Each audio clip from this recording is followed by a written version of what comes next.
Hi అందరికీ.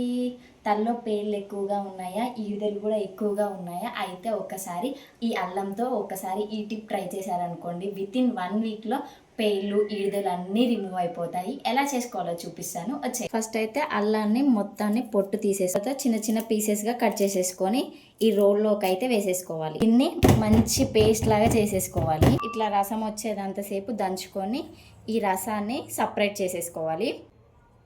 ఈ రసాన్ని సపరేట్ చేసేసుకున్నాం కదా, దీంట్లోకి హాఫ్ లెమన్ని పిండేసుకోవాలి. మీరు ఏ ఆయిల్ వాడతారో ఆయిల్ అయితే పోసుకోవచ్చు. నేనైతే పారాషూట్ ఆయిల్ వాడతాను కాబట్టి పారాషూట్ ఆయిల్ అయితే దీంట్లోకి కొంచెం మొత్తాన్ని మిక్స్ చేసేసి మనం హెడ్ బాత్ చేసే హాఫ్ అన్ అవర్ ముందు ఈ మిశ్రమాన్ని అప్లై చేసేసుకొని తర్వాత ఒక 10 మినిట్స్ అట్లానే ఉంచేసుకొని హెడ్ బాత్ చేసుకున్నాం అనుకోండి, తలలో ఉన్న పేర్లు కానీ ఈడలు కానీ రిమూవ్ అయిపోతాయి. ఇలా వారానికి 2 సార్లు చేసుకున్నామంటే మంచి రిజల్ట్ అయితే కనపడుతుంది. ఈ వీడియో కనుక నచ్చినట్లయితే ఒక లైక్ చేయండి, షేర్ చేయండి, కామెంట్ చేయండి. కొత్తగా నా ఛానల్ని చూస్తే సబ్స్క్రైబ్ చేసుకోండి. Thank you for watching my video.